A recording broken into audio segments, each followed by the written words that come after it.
Estaremos apresentando agora uma entrevista com o Dr. Roberto Aparecido Turim, que explicará as razões que o levaram a se candidatar à Procuradoria-Geral de Justiça. E também vai falar das ideias que pretende implementar caso seja escolhido para este cargo. Roberto Turim é paranaense, nascido em São Tomé aos 16 de junho de 1965.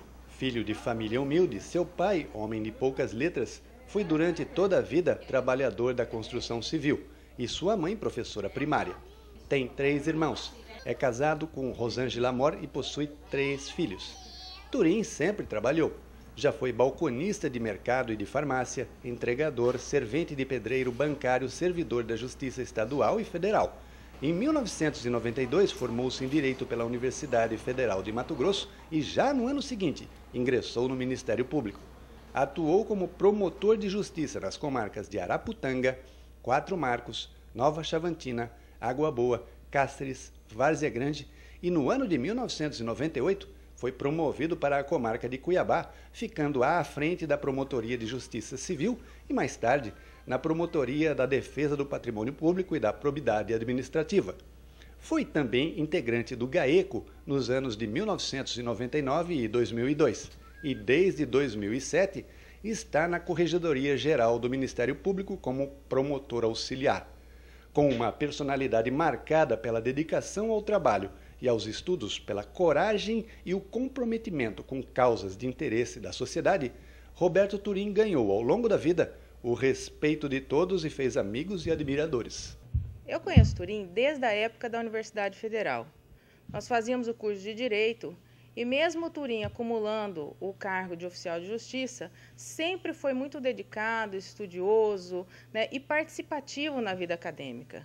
E esse seu lado arrojado, ele trouxe para dentro da instituição.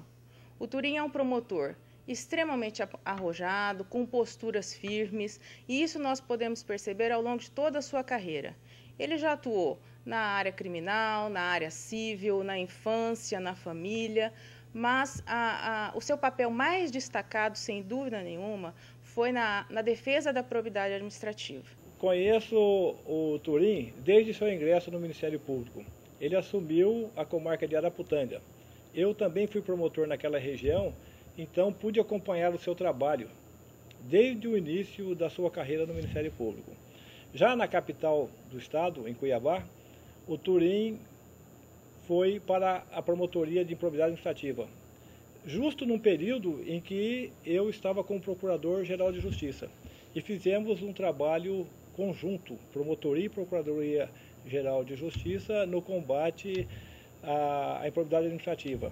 E o Turim sempre demonstrou ser um promotor competente, estudioso e, acima de tudo, uma das maiores características que eu vejo no Turim é a sua coragem. O Ministério Público tem que ter promotores de atitude. O que é isso? Que não fique esperando, que sejam órgãos agentes, não só interveniente, ficar opinando. Promotor que ajuiza a ação. Este é o Ministério Público que eu, como professor de Direito Constitucional, como senador eleito do Estado de Mato Grosso, a desejo. O Roberto Turim, eu tive o prazer de trabalhar com ele em algumas ações, por exemplo, aquelas que resultaram da Operação Arca de Noé. Um abraço a você, Turim, e boa sorte nesta sua caminhada.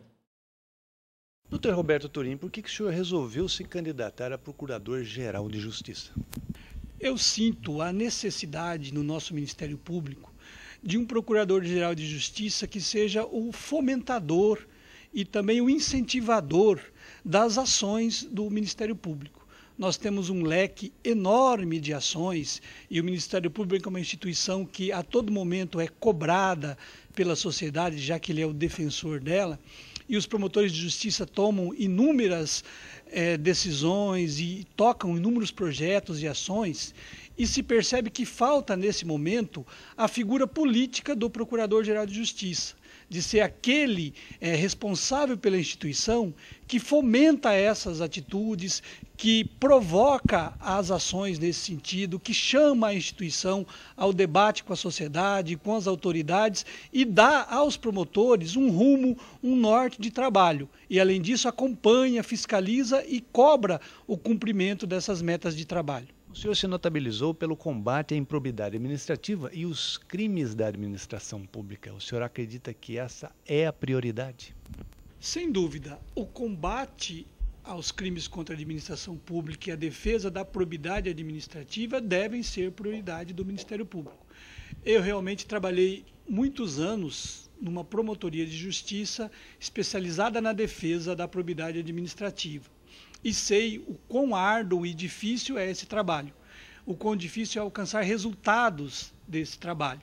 Mas entendo que o Ministério Público, não por isso, e até por isso, deve se empenhar muito mais nessa área de defesa do patrimônio, de defesa da probidade. Além, é claro, de cuidar também com mais ênfase da questão da defesa do cidadão em relação à segurança pública e à criminalidade de maneira geral. A voz corrente entre os membros do Ministério Público a questão salarial, inclusive uma preocupação com relação a perdas de verbas remuneratórias.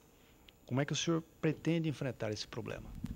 A preocupação dos integrantes do Ministério Público com o salário, ela é relevante. E eu, assim, sou e entendo que o Procurador-Geral deve ser o grande defensor dessas conquistas salariais do Ministério Público. O trabalho que um promotor e um procurador de justiça realizam e a responsabilidade desse trabalho merece a remuneração adequada.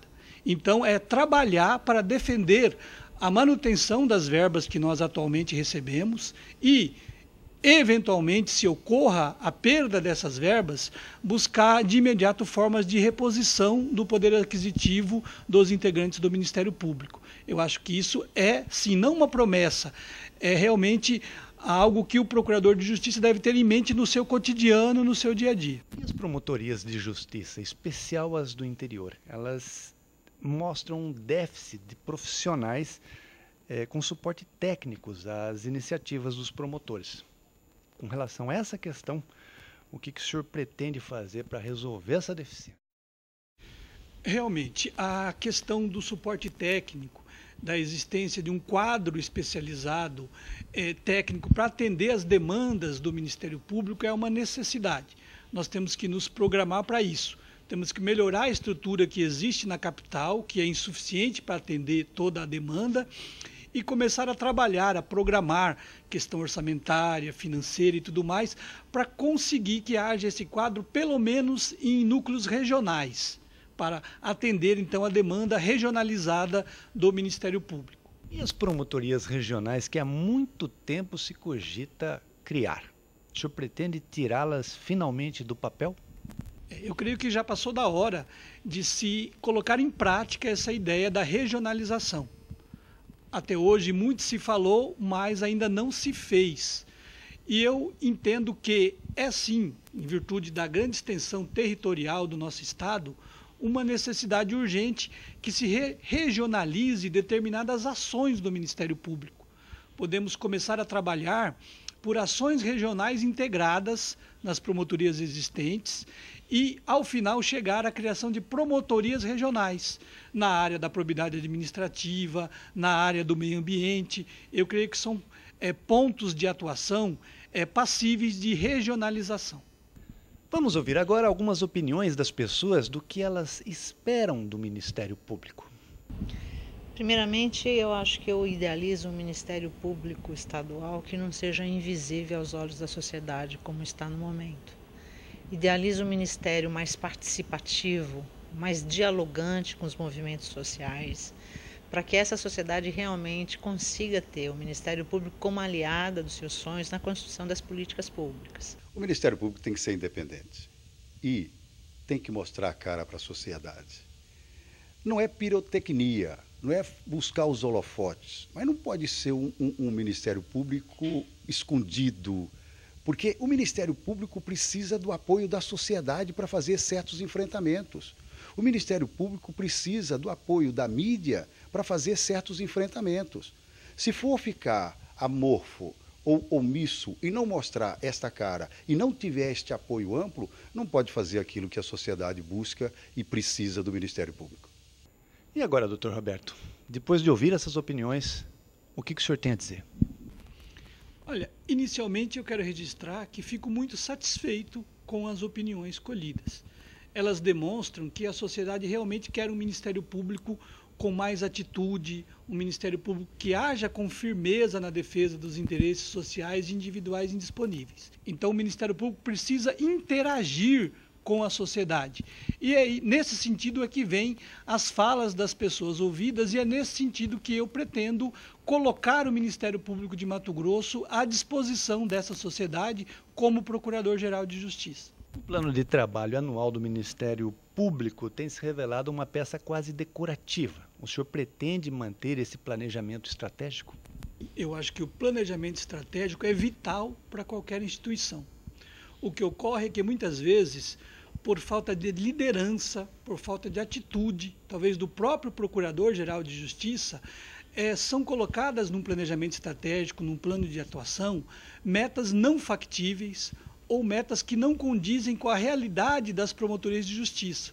Eu pretendo, sim, um planejamento estratégico muito mais enxuto, um plano de trabalho muito mais factível e que efetivamente vá ser colocado em prática. O senhor pretende promover alguma reestruturação administrativa? Realmente, a estruturação administrativa do Ministério Público deve ser uma preocupação imediata de qualquer administração.